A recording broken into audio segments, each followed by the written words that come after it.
యూత్కి ఒక మెసేజ్ ఇవ్వడానికి ప్రస్తుతం మనతో పాటు హీరో నవదీప్ ఉన్నారు. ఒకసారి మాట్లాడదాం. చెప్పండి నవదీప్ గారు, యూత్ అనేది తప్పుదారి పడుతున్నారు, బెట్టింగ్ యాప్స్లో తన జీవితాలను కూడా నాశనం చేసుకున్నారు. మీరు ఒక మెసేజ్ ఏమి ఇస్తారు?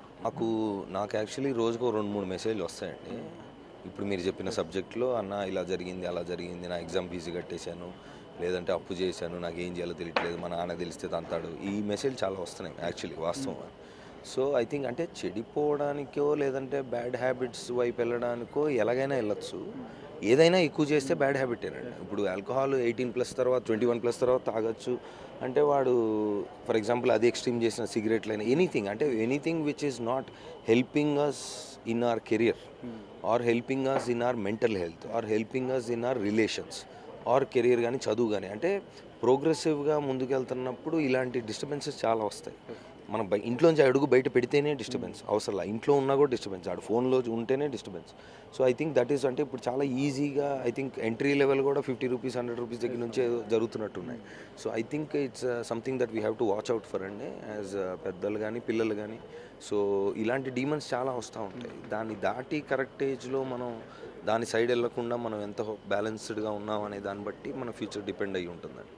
So I think the youth should be very careful with these things. Betting యాప్స్లో ఇప్పటికే కొంతమంది సెలబ్రిటీలపైన కేసులు నమోదైనాయి. సో ఆ సందర్భంలో మీరు ఏం చెప్తారు? అందులో కొంతమంది మీ ఫ్రెండ్స్ కూడా ఉన్నట్టున్నారు. అవును, డెఫినెట్లీ అందరు చాలా పేర్లు వచ్చినాయి. కాకపోతే దీంట్లో అంటే నాకు తెలిసిన ఇన్ఫర్మేషన్ ప్రకారం గేమింగ్ ప్లాట్ఫామ్స్ కొన్ని ఉన్నాయి, బెట్టింగ్ ప్లాట్ఫామ్స్ కొన్ని ఉన్నాయి, కొన్ని లీగల్ కొన్ని ఇల్లీగల్, కొన్ని రాష్ట్రాల్లో కొన్ని లీగల్ కొన్ని రాష్ట్రాల్లో కొన్ని ఇల్లీగల్.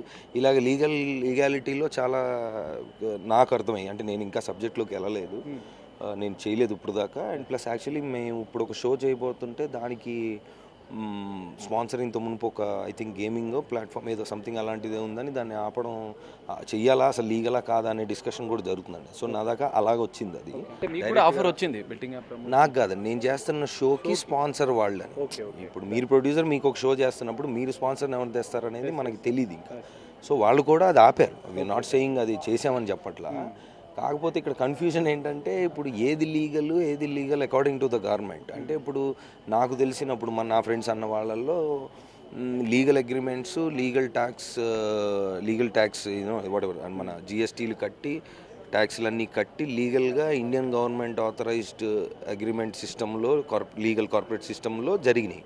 సో ఇప్పుడు అది ఇల్లీగల్ అని గవర్నమెంట్ అంటుందా లేదా ఎవరన్నా కామన్ మ్యాన్ నేను హర్ట్ అయ్యాను అని అంటున్నాడు? 100% వాస్తవం అయితే అది చాలామందికి చాలా డ్యామేజ్ జరుగుతూనే ఉంది. సో దాన్ని I think the solution to this is అంటే from our point of view మా సైడ్ నుంచి ఏది లీగల్ ఏది ఇల్లీగల్, ఏది చేయొచ్చు ఏది చేయకూడదు, ఎథికల్లీ మోరల్లీ తప్పేనండి. ఇప్పుడు ఆల్కహాల్ బ్రాండ్స్ ఇప్పుడు అంటే దానికి అదో గ్రే ఏరియా అండి. ఇప్పుడు సమ్ ఐ డోంట్ నో ఇలాచీ ఫ్లేవర్ది ఏదో నట్ ఏదో ఉంది అని అంటారు, దాంట్లో వేరే సరగేట్స్ యాడ్స్ అనేవి కూడా ఉన్నాయి. So but I'm not sure about what is legal and what is illegal. I'm sure ఇప్పుడు మీరు చెప్పిన నా ఫ్రెండ్స్లో వాళ్ళు ఇప్పుడు అందరూ పెద్దవాళ్ళు అంటే వాట్ ఎవర్ లైక్ ఒక సిస్టమ్ ఉంటుంది, దానికి ఒక లాయర్ ఉంటాడు, లాయర్ చూస్తాడు చెప్తాడు ఇది కరెక్ట్ అని చేస్తాడు. నేను విన్న ఇన్ఫర్మేషన్ ఏంటంటే రీసెంట్గా ఒక ఇండివిజువల్ పెట్టారు ఇలాగా, ఆ కేసు డీటెయిల్ నాకు తెలియదు, బట్ ఇండివిజువల్ ఒకళ్ళు ఎవరో పెట్టారన్నారు. సరే ఇప్పుడు ఎవరి మీద ఎవరైనా కేసు పెట్టచ్చు. That is the strength and weakness of our legal system from my little bit of knowledge that I have. So ఇప్పుడు అది కేసు నిలబడదా లేదా యాక్చువల్గా ఈ సెలబ్రిటీ ఏమైనా తప్పు చేశాడా, ఇంకొక యాంగిల్ ఏదో విన్నాను నేను ఏంటంటే the way the money is being taken అంటే the payment that is being made to the actor is not white method అనేది ఏదో కూడా విన్నా, నాకు పూర్తి డీటెయిల్స్ తెలీదు. సో ఐ థింక్ అంటే ఇప్పుడు మనకి ఏదన్నా కొత్తగా ఒకటి జరిగినప్పుడు ఒక రష్ వస్తుందండి, అందరూ పట్టించుకుంటారండి, అందరు కమెంట్లు పెడతారండి, అందరూ మీడియా వాళ్ళు అందరూ ప్రమోట్ అంటే మాట్లాడుకుంటామండి బాగా, ఒక వారం రోజులు మాట్లాడుకుంటాం అరే తెలుసా అదంట ఇదంట అని. తర్వాత దానికి సొల్యూషన్ ఎవరు ఇచ్చారు, యాక్చువల్ ప్రాబ్లం ఏంటి, లీగల్ టర్మ్స్ ఏంటి, ఎవడు తప్పు చేశాడు ఆడు తెలియక తప్పు చేశాడు తెలిసి చేశాడు, దీనికి లాయర్లు లీగల్ సిస్టమ్ ఉంటుందండి. ఇక్కడ మన దౌర్భాగ్యం ఏంటంటేనండి పలానా తప్పు చేశాడంట అని పలానా వాడు ఎవరో కేసు పెట్టారు, ఎవరో ఆబ్వియస్లీ సిస్టమ్ అనేది ఎవరి మీద పెట్టినా యాక్సెప్ట్ చేయాలి, దానికి కూడా ఏవో టర్మ్స్ ఉంటాయి. అది అయిపోయిన తర్వాత హడావిడి ఒక వారం రోజులు మీడియాలో ఇది జరిగింది అన్నాక ఆ కోర్టు కేసుకి వెళ్ళడము, even I been like not అంతవరకు వెళ్ళలేదు కానీ ఈ సిస్టమ్ గిల్మా నేను చూసాను, నేను పడ్డా కాబట్టి చెప్తున్నాను. హడావిడి జరుగుతుంది, తర్వాత అది కోర్టుకి వెళ్తుంది, కోర్టులో జరగాల్సింది జరుగుతుంది, ఒక చట్టం న్యాయం అంతా పద్ధతిగా జరిగి ఒకటేదో సొల్యూషన్ వస్తుంది. ఆ సొల్యూషన్ ఎక్కడ ఎవరికి తెలియదండి, దాని గురించి ఎవరు మాట్లాడరండి, అసలు ఎవరికి ఇంట్రెస్ట్ కూడా లేదు. సో ఇది జనాల మీడియానా పడ్డోడా లేదా తిట్టినోడా అనేది ఆ హడావిడి 2 వీక్స్ తప్ప తర్వాత అనేది జరగట్లే. సో ఈ సొల్లు బిహేవియర్ మనం కొంచెం పక్కన పెట్టి యాజ్ రెస్పాన్సిబుల్ యాక్టర్స్ అనుకోండి, లేదంటే రెస్పాన్సిబుల్ మీడియా పీపుల్ అనుకోండి, responsible system is obviously responsible because they are answerable. ఇప్పుడు మీరు వెళ్ళి అడుగుతారు, నేను వెళ్ళి అడుగుతాను, లాయర్ వెళ్ళి అడుగుతాడు. సో వాళ్ళు చేయాల్సింది by the book by the paper జరుగుతుంది కదా. సో ఒకటేదో హడావిడి వచ్చినప్పుడు మన ఊర్లో సాయంత్రం పూట రచ్చబండ కింద కూర్చొని సొల్లేసుకుంటూ ఉంటారు, అది సోషల్ మీడియాలో చేస్తున్నారండి. దాన్ని దాటి కొంచెం ముందుకెళ్ళి యాక్చువల్ ప్రాబ్లం ఏంటి, వాట్ ఈస్ ద సొల్యూషన్ అనేది జనాలకి ఇన్వాల్వ్ అయిన వాళ్ళందరికీ అదే ఇంట్రెస్ట్తో చూపిస్తే కొంచెం బాగుపడద్దండి. లేకపోతే ఇలాగే మాట్లాడుకుంటూ ఉంటామండి, ఏం జరగదండి. అది నా ఉద్దేశం. సొల్యూషన్ మీరు ఏం అభిప్రాయపడతారు, ఎలాంటి సొల్యూషన్? లీగల్గా రావాలి కదా. ఇప్పుడు అది నాకు పూర్తిగా సిస్టమ్ నాకు తెలియదు, పూర్తిగా చెప్పడానికి. నేను సొల్యూషన్ వచ్చినప్పుడు దాని గురించి కూడా మాట్లాడుకోవాలి, ఇదే ఇంట్రెస్ట్ తోటి అన్నా. మరి అంతే కదా. ఇప్పుడు ప్రచారం ఆడంట వాడు దొరికాడు అనే ఇంట్రెస్ట్, ఆ తర్వాత అది కాదంట ఇదంట అని వస్తుంది కదా ఒకటి కోర్టు నుంచి. దాని గురించి ఎవరన్నా మాట్లాడతారా? లేదండి. మనకు కావాల్సింది టైం పాస్ అండి, అదే జరుగుతుంది. ఇంకొకటి సార్, కొంతమంది అంటే చిన్న నటులు కావచ్చు, సోషల్ మీడియా ఇన్ఫ్లుయెన్సర్లు, యూట్యూబర్లు పెద్ద ఎత్తున బెట్టింగ్ యాప్స్కి ప్రచారం చేస్తున్నారు. అట్లాంటి వారికి ఏమైనా మెసేజ్ ఇస్తారు? అది ఇల్లీగల్ అయితే సిస్టమ్ చూసుకుంటుంది కదా. అది డెఫినెట్లీ ఇప్పుడున్న పరిస్థితుల్లో ఒకటి ఏది దాయడానికి స్కోప్ లేదు. బయటికి వెళ్ళి మనం అబద్ధాలు చెప్పచ్చు, ఇది కాదంట అదంట అని. సో న్యూస్ల్లో అంటే నన్ను మాట అనగానే నేను న్యూస్లోకి వచ్చి వీడియోలు పెట్టి ఇదంతా ఒక సైడ్ జరుగుతుంది. కానీ I'm saying if anybody is interested in bringing a real change, then the system is giving you the answer to it. దాన్ని పట్టుకొని దాన్ని ప్రచారం చేస్తే తెలియనివాడికి కూడా తెలిసి వస్తుంది కదా. ఇప్పుడు వీళ్ళు కూడా ఇప్పుడు కొంతమంది నిజంగా తప్పు చేసినా అది తెలిసి చేశారో తెలియజేశారో, లేదంటే ఏమన్నా ఏదో ఒకటి జరిగి ఉండొచ్చు, నేను కాదంట్లా, 100% జరిగింది. చాలామంది హర్ట్ అయ్యారు. ఇక్కడ మెయిన్ పాయింట్ ఏంటి, హర్ట్ అవ్వడం అంటే కేసు వేయడానికి హర్ట్ అవ్వడం కాదండి, యాక్చువల్ జీవితాలు ప్రాబ్లమ్స్లో పడ్డాయి, కొంతమంది సూసైడ్లు కూడా చేసుకున్నారు. మరి అది అలాంటిది సొసైటీలో జరుగుతున్నప్పుడు as a society we should come together and find out what the cause and the problem is and find a solution. That's my. Illegal అయితే ఒకవేళ బెట్టింగ్ యాప్స్ విషయంలో ఆధారాలు పోస్టులు సేకరిస్తే సెలబ్రిటీలు అయినా కూడా చర్యలు తీసుకోవాలంటారు? 100% తీసుకుంటారు కదండి. దాంట్లో మీరు నా ఒపీనియన్ ఎందుకండి, దాంట్లో సిస్టంలో ఒకళ్ళు ఎవరన్నా ఎంటర్ అయ్యి ఇలా జరిగిందని తెలిసినప్పుడు లీగాలిటీ దానికి వచ్చిన తర్వాత దానికి ఆన్సర్ ఏంటి, దాని పనిష్మెంట్ ఏంటి, ఆర్ వాట్ ఎవర్ దానికి రావాల్సింది జరగాల్సింది అది ఎలాగో సిస్టమ్ జరుగుతుంది. దాంట్లో ఒపీనియన్స్ ఏం లేవండి. అది ఫ్యాక్ట్. ఫైనల్గా నవదీప్ గారు, యూత్కి అంటే బానిస అవుతున్న ఈ బెట్టింగ్ యాప్స్కి బానిస అవుతున్న, జూదానికి బానిసై తమ లైఫ్ని స్పాయిల్ చేసుకుంటున్న యూత్కి మీరు సూటిగా ఏం మెసేజ్ ఇస్తారు? అది మీరు చేతులారా చేసుకుంటున్నారు. అది పక్కన అంటే దాని అయ్యో జరిగిపోయింది అనడం కంటే జరగకుండా చూసుకోవడం ఈజీ. అది చెప్పడం చాలా ఈజీ, చేయడం చాలా కష్టం. అదే ఇప్పుడు దాంట్లో ఉన్నవాళ్ళు ఇప్పుడు నన్ను చూసి ఈ మాట విని అదే అంటారు, నీకెవరా నువ్వేమన్నా చెప్తావా, వాళ్ళకి ఏదో చెప్తారంటే maybe we have a problem or it's an easy money out అండి. ఇదొకటే కాదండి, బెట్టింగ్ అనే యాప్ అనే కాదు, ఎనీథింగ్ దట్ ఈస్ ఎక్స్ట్రీమ్, అంటే చేయాల్సిన దానికంటే ఎక్కువ చేసి లేదా చేయకూడనివి చేసి ఈ ఎక్స్ట్రీమిటీస్ అనేవి ఎంత తొందరగా మీరు గమనిస్తే, ఇప్పుడు మీరు వయసు ఎంతండి? 32. మీరు 22లో ఆలోచన, మీరు ఇప్పుడు 32లో లేదు. 22లో కొన్ని తెలుసుకున్నారు, కొన్ని తప్పులు ఏవో చేసి ఉంటారు, లేదా అది కాదని వయసు కొద్దీ జరిగిన ఎక్స్పీరియన్సెస్ కొద్దీ మనకి తెలుస్తూ ఉంటుంది, నేర్చుకుంటూ ఉంటాం. So as people who have seen and understood later, it is our basic responsibility to tell any younger fellow, పక్కన ఉన్నోడే ఉన్నారే బాబాయ్ నేను అదే అది చెప్పే విధంగా చెప్పాలండి. పేరెంట్స్ ఏంటంటే వాళ్ళు డిఫెన్స్ మోడ్లోకి వెళ్ళిపోయి నువ్వు ఇది తప్పు అది అని అంటారు, బట్ ఆబ్వియస్లీ తప్పే, నేను కాదంటలా. But the way to explain maybe మనకు కొంచెం అంటే మన తప్పు ఇది తప్పు ఇది తప్పు ఇది తప్పు, నువ్వు దొరికిపోయావంటే నీకు ఉందే ఇంకా అనడానికి, నువ్వు అరే ఎందుకు చేసావు, ఎందుకు చేయాలనిపించింది అంటే నీకు పాకెట్. నేను చిన్నప్పుడు ఇంట్లో దొంగతనాలు చేశాను. 500 రూపీస్ నోట్స్ వచ్చినప్పుడు మా నాన్న చాలా జాగ్రత్తగా పర్సులో సైడ్లో ఎక్కడో పెట్టుకుంటే అది తీసేసి నేను అమ్యూజ్మెంట్ పార్క్లకి దానికి వెళ్ళేవాడిని.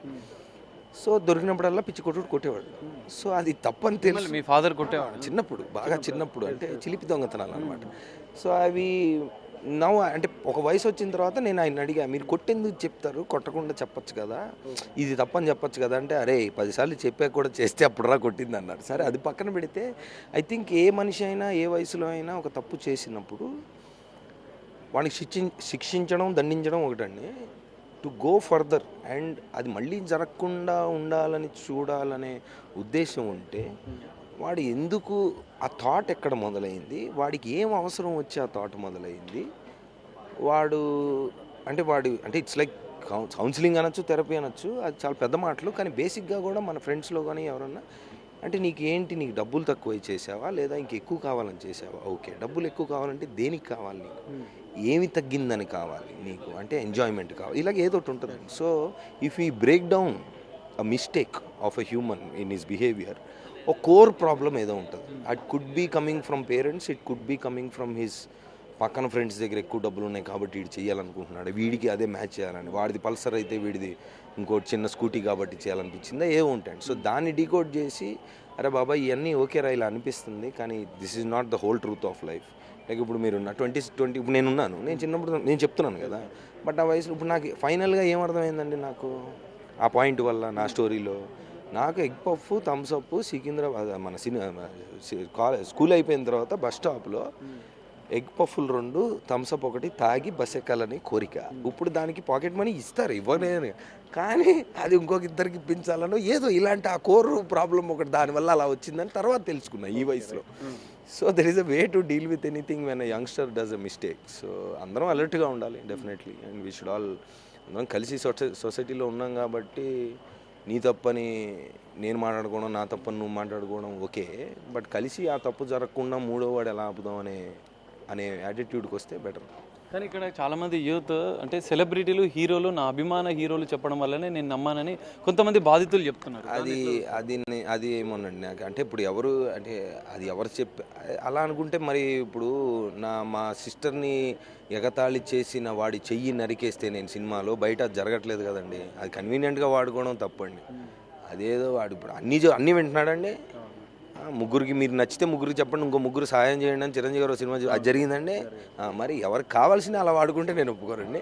మీకేదో అవసరం ఉండో లేదా వాళ్ళకి ఏదో దట్ ఈస్ జస్ట్, ఇప్పుడు నష్టం ఎవరికండి, వాళ్ళకి చేయడం. ఇప్పుడు ఇలా అన్నారు కాబట్టి చేసాము, వాళ్ళు బాగానే ఉన్నారు, మేము బాగానే ఉన్నారు, అదంతా ఓకేరా, డిస్కషన్ మా తప్పని మీరు ప్రూవ్ చేశారు, ఏం జరిగింది కానీ ఫైనల్గా okay, if it is legally something they will face the Rath of it. But ఇక్కడ నష్టం ఎక్కువ పోతుంది, నువ్వు ఇప్పుడు ఫ్యాన్ వార్స్ అనుకోండి అలాంటివి ఏమన్నా. సో మనది మనం చూసుకోవాలి, మనం జాగ్రత్తగా చూసుకోవాలి. ప్రేమ అభిమానం ఉండాలి ఆబ్వియస్లీ. వాళ్ళు లేకపోతే స్టార్స్ లేరు, నేను లేను, సినిమా ఇండస్ట్రీలో ఎవరు లేరు. వాళ్ళు entertainment industry is based on fans and the love that the people are giving us. 100% influence ఉంటుంది, ఉండదని నేను అట్లా 100% ఉంటుంది. ఉండకపోతే ఎందుకున్నారండి ఇంతమంది, ఉంటుంది. బట్ నెగిటివిటీని మనం చేసి వాళ్ళ వల్ల అనేది అది I don't see exactly how that is true. But yeah, responsibility is on all sides. Thank you. So ఇది మనం చూస్తున్నాం ఇప్పటికే, అంటే సెలబ్రిటీలైనా ఎవరైనా కూడా యూత్ మాత్రం అప్రమత్తంగా ఉండాలి, ఎవరు చెప్పినా వారి జీవితాలను దృష్టిలో పెట్టుకొని మెలగాలని చెప్తున్నారు. అయితే ఇక్కడ లీగల్గా ఇల్లీగల్గా అయినా బెట్టింగ్ యాప్స్ ప్రమోట్ చేస్తే ఎంతటి వారినైనా అంటే చట్ట ప్రకారం శిక్షించాల్సి ఉంటుందని చెప్పి నవదీష్ చెప్తున్న పరిస్థితి కనిపిస్తుంది. యూత్ మాత్రం ముందు జాగ్రత్తలు తీసుకోవాలి, తల్లిదండ్రులు చెప్పే విధానంలో చెప్పాలని చెప్పి ఆయన ఒక సందేశాన్ని ఇచ్చిన పరిస్థితి కూడా మనకు కనిపిస్తుంది. కెమెరామెన్ పరశురామ్తో కలిసి సాగర్, బిగ్ టీవీ, హైదరాబాద్.